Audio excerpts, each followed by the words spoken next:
Film ini berkisah tentang Nick Powell, seorang siswa sekolah menengah atas yang akan segera lulus dengan pujian. Ayahnya meninggal dunia secara tiba-tiba beberapa tahun yang lalu. Setelah itu, ibunya, Diane, mengambil alih hampir semua hal. Dia menyenangkan dirinya, mengatur keuangan, dan mulai mengatur kehidupan putranya. Diane ingin putranya memiliki karier yang aman dan tradisional, tetapi Nick yang unggul dalam studi sangat bersemangat dalam menulis dan sastra. Faktanya, dia ingin melewatkan upacara wisudanya dan pergi ke London untuk mengikuti program lokakarya penulis. Perayaan besar sedang berlangsung. Kepala keluarga Diane Powell bangkit dan memberikan pidato mengakui prestasi akademis putranya. Dia kemudian bersulang atas nama Nick dan memberinya hadiah dengan namanya terukir di atasnya. Namun, Nick tidak terlihat terlalu gembira dengan seluruh pesta yang diatur hanya untuk merayakannya. Dia berjalan menjauh dari para tamu, mengambil sepotong kue, dan memasuki garasi. Dia duduk di samping meja kerja dan tiba-tiba mengarahkan senapan ke wajahnya. Namun, semua kejadian itu ternyata hanya mimpi, karena Nick segera terbangun dalam keadaan terkejut di pagi hari. Tak lama kemudian, dia menuju ke dapur, di mana ibunya sedang duduk di dekat meja makan. Dia telah menyiapkan 2 butir telur dan bacon berbentuk wajah tersenyum untuk sarapan. Diane sedang sibuk membaca koran, lalu Nick memotong pembicaraan. Dia bertanya, apakah ibunya sudah memikirkan tentang lokakarya penulis di London. Dengan nada meremehkan, Diane menjawab bahwa dia tidak perlu memikirkannya, karena Nick sudah tahu bagaimana perasaannya tentang lokakarya tersebut. Jelas bahwa dia ingin putranya tetap tinggal di Amerika dan fokus pada kariernya. Setelah awal hari yang suram ini, Nick mengambil sepedanya dan berangkat ke sekolah. Terungkap bahwa dia mengerjakan pekerjaan rumah untuk teman-teman sekelasnya dengan imbalan uang. Dia memberikan salah satu temannya sebuah tugas dan mendapatkan uang di koridor sekolah. Pada saat yang sama, sahabat Nick, Peter Egan, diganggu oleh sekelompok siswa di kamar mandi anak laki-laki. Pemimpin geng tersebut adalah seorang gadis ganas bernama Annie Newton yang sering melakukan kejahatan kecil. Dia telah menjual telepon curian kepada Peter beberapa hari yang lalu, dan dia baru menerima setengah uangnya pada saat itu. Sekarang, dia menginginkan sisa uangnya, tetapi Peter tidak punya sepeser pun. Annie mengancam akan memotong jarinya jika dia tidak segera memberikan uangnya. Saat makan siang, Nick mendekati kelompok itu dan menawarkan untuk membayar telepon yang telah dibeli sahabatnya. Dia menaruh segepok uang di atas meja dan bertanya pada Annie, apakah itu cukup? Akan tetapi, dia tidak menanggapi dengan ramah dan menyuruhnya untuk mengurusi urusannya sendiri. Nick membungkuk dan memberitahu Annie bahwa dia adalah orang yang hancur secara emosional. Hal ini tentu saja menyinggung si pengganggu, dan dia mencoba melancarkan serangan padanya. Beberapa saat kemudian, keduanya ditegur dan dibawa ke kantor kepala sekolah. Kepala sekolah menanyakan tentang kejadian tersebut, dan Nick bercanda bahwa Annie menganggapnya menarik. Namun kepala sekolah tidak berminat untuk berbuat konyol dan segera menyuruh Annie pulang. Dia lalu memperingatkan Nick agar tidak membuang-buang waktu dengan orang-orang yang tidak memiliki masa depan. Di tempat lain, Annie kembali ke flatnya. Rumah itu berantakan dan rusak. Dia tinggal bersama ibu tirinya, ayah, dan adik laki-lakinya, Victor. Ibu tirinya sibuk merokok dan menonton TV, mengabaikan semua tanggung jawabnya. Annie marah karena dia tidak memberi makan Victor. Dia mengancamnya untuk bangun dari sofa dan tidak merokok terus. Ibu tirinya mengadu pada suaminya, memintanya untuk mengatakan sesuatu, tetapi ayahnya setuju dengan Annie. Tak lama kemudian, pasangan itu mulai bertengkar dengan kata-kata kasar dan keras yang terdengar di seluruh flat. Tetapi Annie tampaknya sudah terbiasa dengan hal itu. Jadi dia hanya memberi makan Victor dan pergi ke kamarnya. Malam harinya, Peter datang ke rumah Nick dan kedua sahabat itu mengobrol. Peter bertanya, apakah Nick akan pergi ke pesta yang diselenggarakan oleh salah satu teman sekelasnya. Nick menjawab bahwa dia tidak akan melakukannya karena dia harus pergi ke tempat lain. Nick lalu memperlihatkan sebuah buku yang di dalamnya dia menyembunyikan tiket pesawat ke London. Hal ini akhirnya membuat Peter mengerti bahwa sahabatnya akan terbang untuk berpartisipasi dalam program Lokakarya Penulis. Dia bertanya, apakah Nyonya Powell tahu tentang ini? Dan Nick menjawab tidak. Dia mengklaim bahwa setelah ayahnya meninggal, ibunya telah mencekiknya dengan merencanakan seluruh hidupnya. Sementara itu, Annie pergi keluar dengan pacarnya yang nakal, Marcus Bohem. Mereka menuju pusat kota tempat Marcus membobol mobil mahal. Annie lalu mengajaknya membobol toko perhiasan dan mencuri kalung cantik dari sana.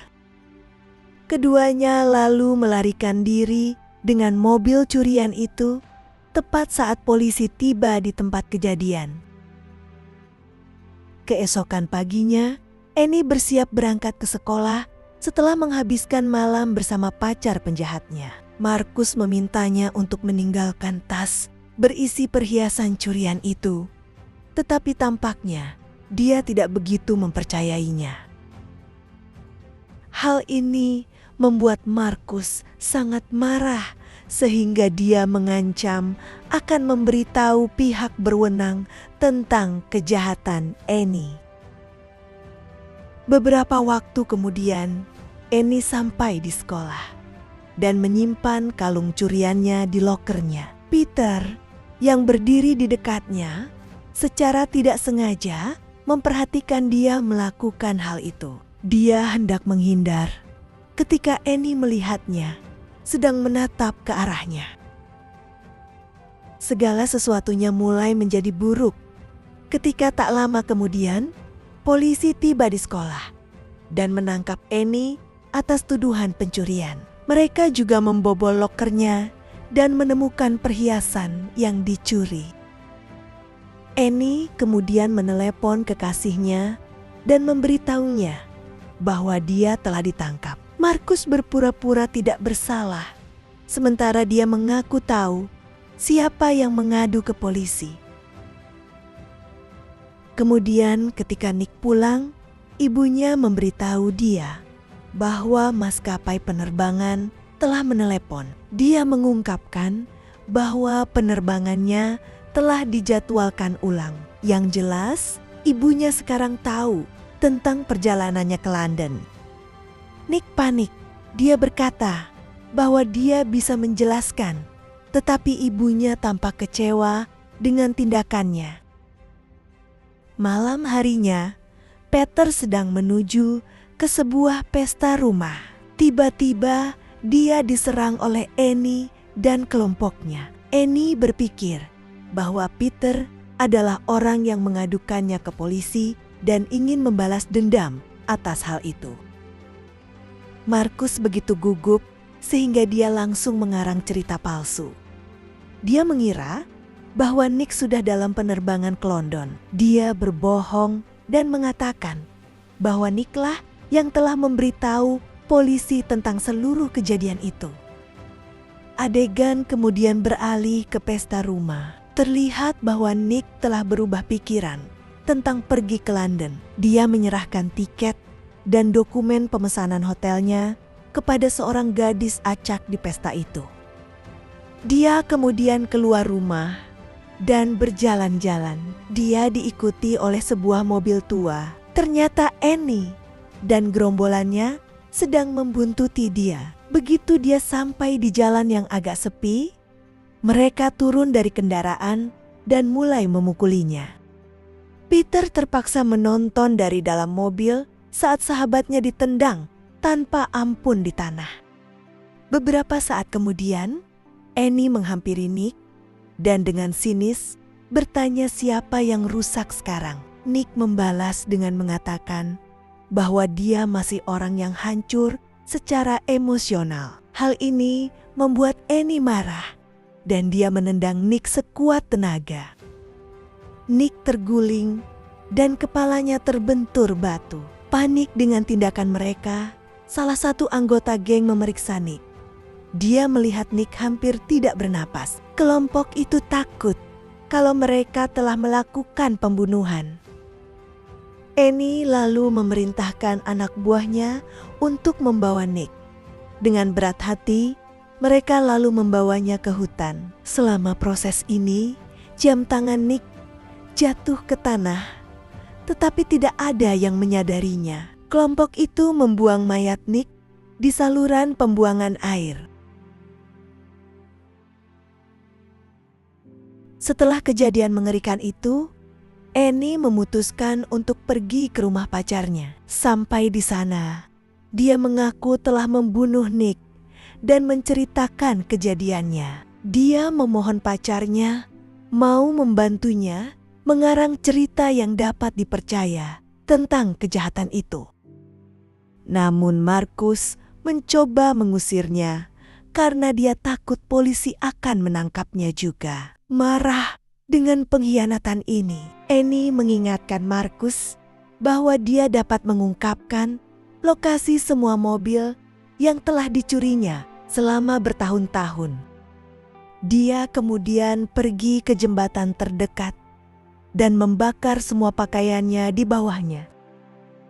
Sementara itu, secara mengejutkan, Nick yang benar-benar sehat dan tidak terluka muncul dari semak-semak. Keesokan paginya, dia menuju ke sekolahnya. Seperti biasa, dia mencoba menceritakan kejadian yang menimpanya ke teman-temannya. Namun, dia heran tak seorang pun memperhatikan atau mendengarnya. Dia bahkan mencoba membuat keributan dengan melempar buku ke rak terdekat, tetapi tidak ada yang menanggapinya. Nick kemudian menuju ke kantor kepala sekolah, di mana dia mendengar ibunya ditelepon. Dia mencoba berkomunikasi dengannya, tetapi suaranya seperti tidak terdengar.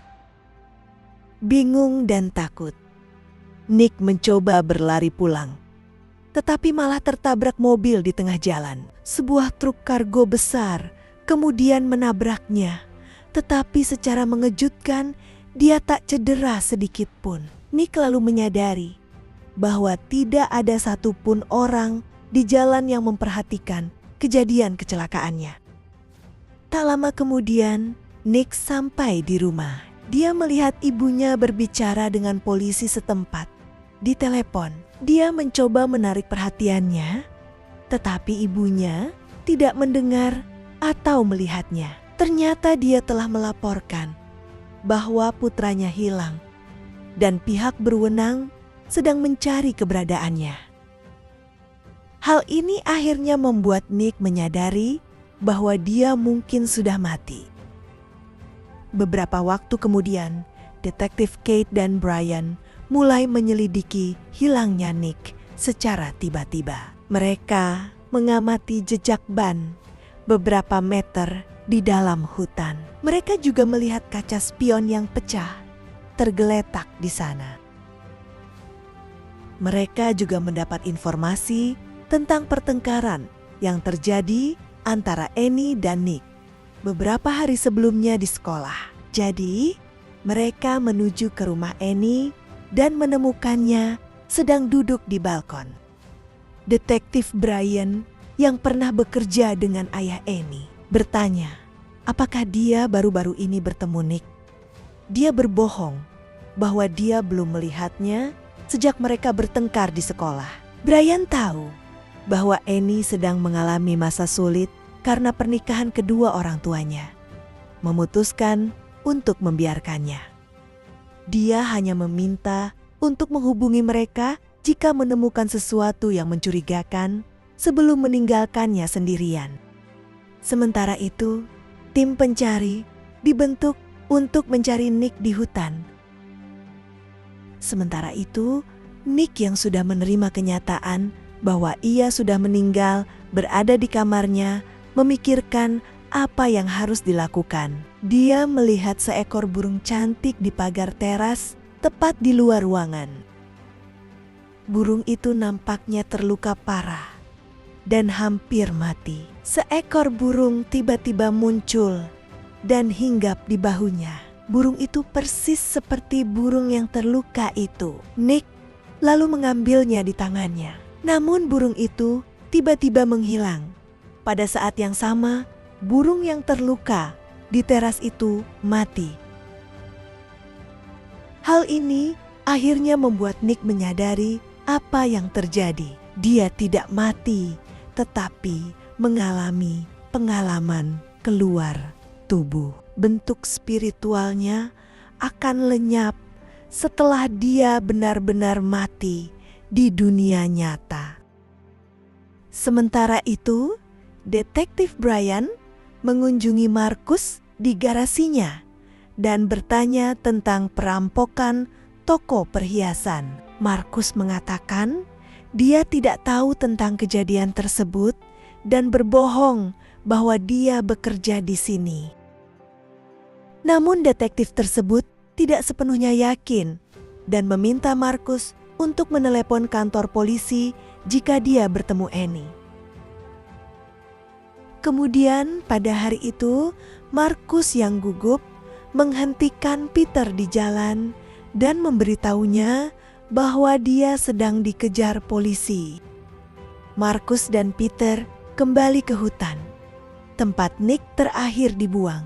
Mereka kemudian mengeluarkan tubuh Nick dari saluran pembuangan air dan membawanya ke lokasi lain. Setelah itu, Marcus memutuskan untuk menyingkirkan Annie untuk selamanya, karena dia yakin Annie sudah keterlaluan. Dia meminta Annie untuk bertemu dekat stasiun kereta. Dia berkata bahwa dia hanya ingin berbicara dengannya. Annie menghubungi Peter ke tempat pertemuan juga. Mereka sama sekali tidak menyadari bahwa polisi sedang membuntuti mereka. Beberapa waktu kemudian, ketiganya tiba di tempat yang ditunjuk. Marcus segera memperjelas niatnya dan menodongkan pistol ke Annie. Dia lalu memerintahkan Peter untuk tutup mulut dan mengizinkannya pulang. Namun pada saat itu, beberapa polisi tiba-tiba muncul di lokasi. Annie memanfaatkan gangguan itu dan merebut pistol dari Marcus sebelum berlari menuju tempat yang aman. Nick yang datang bersama polisi berteriak bahwa mereka akan menangkapnya. Dan betapa terkejutnya dia, Annie menjawab dengan berteriak tidak akan pernah. Jelaslah bahwa Annie dapat mendengar Nick sampai tingkat tertentu meskipun tidak dapat melihatnya. Keesokan harinya, Annie tiba di rumah Nick setelah menghabiskan malam di gedung olahraga sekolah. Dia menyelinap ke kamarnya dan melihat foto-foto masa kecilnya. Lambat laun, dia mulai menyadari bahwa Nick ternyata tidak terlalu berbeda darinya.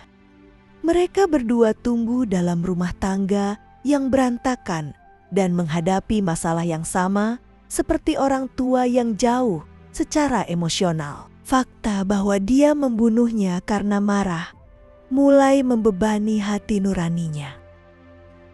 Sebelum Annie dapat mengetahui lebih lanjut, dia terpaksa melarikan diri ketika ibu Nick tiba-tiba datang ke kamar. Dia berlari keluar ke hutan menuju tempat terakhir dia melihat Nick.